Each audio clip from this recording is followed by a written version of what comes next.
रजनीश अपने जानलेवा कामों और छोटी छोटी खुशियों के बीच अक्सर अकेला महसूस करता था।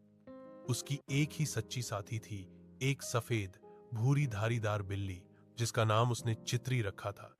चित्री के साथ उसकी बातें, चित्री की नर्म पूंछ पर उसके हाथ का कोमल स्पर्श, यह सब रजनीश के जीवन का सबसे प्यारा हिस्सा था। सुबह की चाय के साथ चित्री उसके गोद में सो जाती और शाम को जब वो थका हुआ घर लौटता, चित्री उसकी जांघ के पास गोल हो जाती। एक दूसरे की समझ में बस गई थी उनकी दुनिया। फिर शादी हुई। रजनीश की पत्नी ममता घराने की इज्जत और सामाजिक धारणाओं पर बहुत ध्यान देती थी। शुरुआत में चित्री को लेकर वह नरम रुख दिखाती, पर धीरे धीरे उसे यह बर्दाश्त नहीं हुआ कि एक बिल्ली घर में इतनी स्वतंत्रता से घूमे, रजनीश उससे इतना प्यार करे।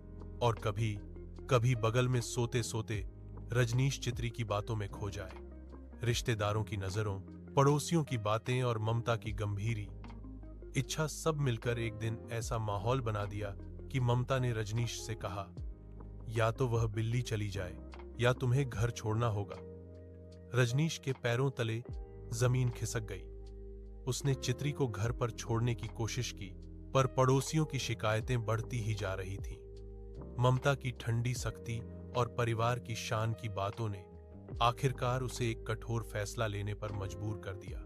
एक ठंडी सुबह आंधी के साथ रजनीश चित्री को बिना कोई अलविदा कहे गांव के पास के जंगल के किनारे लेकर गया। चित्री ने उसकी आंखों में देखा, आंखों में वही अनुरोध, वही विश्वास, पर रजनीश ने अपने हाथ बंद कर दिए। उसने चुपके से चित्री को झाड़ियों के पास रखा और कहा, इधर ही रह जाना, मैं आता हूं। चित्री ने एक बार म्याऊं करके उसे देखा, फिर धीरे धीरे जंगली घर